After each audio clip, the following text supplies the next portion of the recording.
नमस्कार. आजचा दिवस हा माझ्या राजकीय जीवनातला अतिशय आनंदाचा दिवस आहे.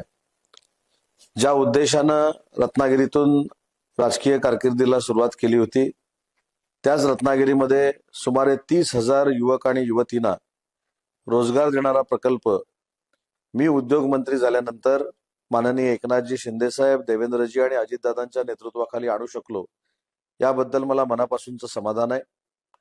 आज झालेल्या कॅबिनेट मीटिंगमध्ये रत्नागिरी जिल्ह्यासाठी काही विशेष धोरणं निर्माण करून त्यानंतर जी कॅबिनेट सब कमिटी झाली त्याच्यामध्ये वेल्लोरे IT पार्क हा रत्नागिरीमध्ये 19,550 कोटी रुपयाच्या गुंतवणुकीचा प्रकल्प आम्ही मंजूर करण्यामध्ये यशस्वी झालो. रिलायन्स इन्फ्रास्ट्रक्चर लिमिटेडचा दुसरा 10,000 कोटीचा प्रकल्प रत्नागिरीमध्ये मंजूर करण्यामध्ये आम्ही यशस्वी झालो. पहिल्या टप्प्यातला प्रकल्प वेल्लोरे IT पार्कचा होईल. त्याच्यातनं सुमारे 30,000 ते 33,000 युवक आणि युवतींना रोजगार रत्नागिरीमध्येच मिळणार आहे. आचारसंहितेच्या अगोदर त्याच्यावर कार्यवाही करण्याचा निर्णय आम्ही घेतलेला आहे. तामिळनाडू बेस असलेली ही कंपनी आहे आणि मला सांगताना मनापासूनचा आनंद आहे की आतापर्यंतच्या कोकणातल्या इतिहासातलं सगळ्यात मोठे प्रकल्प हे रत्नागिरी तालुक्यामध्ये होत आहेत.